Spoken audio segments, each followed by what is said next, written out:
Le ministre Sébastien Dano-Djedje, premier vice-président du CSP, a conduit ce samedi 16 juillet 2022 une mission d'évaluation de l'implantation du PPACI dans le département de Gagnoa.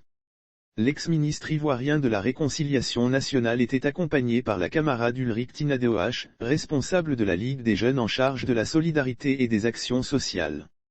Mission réussie. Cette mission qui consacre la fin de la première étape de l'implantation du parti à l'échelle des comités de base a réuni, au siège régional du parti à Gagnoa, quartier Babré, de 14h à 15h50, les fédéraux intérimaires, leurs bureaux ainsi que les anciens secrétaires généraux de section et de comités de base de ce département.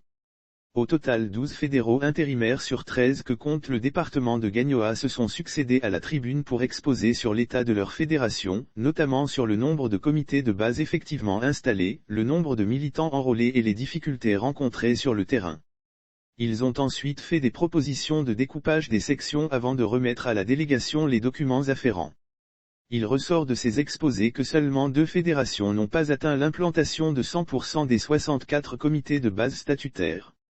Il s'agit des fédérations de Doukouyou, 58%, et de Galébré, 78%. Toutes les autres fédérations sont largement au-dessus de ce nombre statutaire. Certaines ont même dépassé la barre de 200%.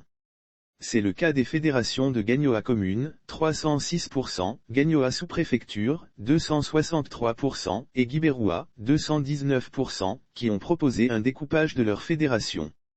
Il a salué le travail des fédéraux intérimaires du département de Gagnoa qui, dit-il, mérite applaudissements. Le ministre Sébastien Dano-Djedje, chef de délégation, a informé l'Assemblée de ce que le parti PPACI a obtenu son récépissé le 15 juin 2022 et que le document a été enregistré pour être publié au journal officiel de la République de Côte d'Ivoire.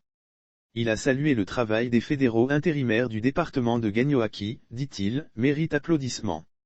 Il faut rappeler que le vendredi 15 juillet 2022, une autre mission d'évaluation de l'implantation du PPACI a été conduite dans le département d'Oumé par le député-maire Anthony Garou, membre de l'inspection générale du parti.